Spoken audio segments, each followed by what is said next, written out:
जय हिंद क्लास, राधे राधे। फिर से आज एक अगला टॉपिक लेकर आए अकाउंटेंसी का, आईएफआर का केसेस लेकर आए हैं। इसके पहले की क्लास में हमने बताया था डब्ल्यूसीआर के केसेस के बारे में।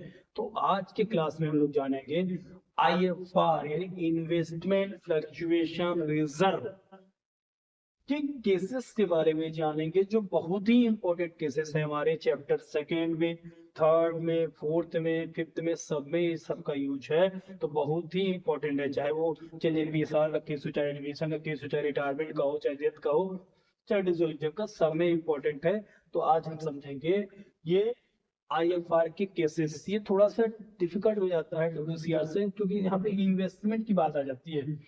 पहले ये समझते हैं कि आईएफआर क्यों बनाते हैं। जैसा कि मैंने बताया था, डब्ल्यूसीआर क्यों बनाते थे, डब्ल्यूसीआर होता क्या, वर्कमैन की पोजीशन क्लेम वर्कर के लिए बनाते हैं। तो वैसे ही आईएफआर इन्वेस्टमेंट फ्लक्चुएशन रिजर्व, जब हम मार्केट में इन्वेस्ट कर देते हैं या पैसा इन्वेस्ट करते हैं तो मार्केट फ्लक्चुएट करती है। तो कभी भी हमें क्या हो सकता है लॉस हो सकता है।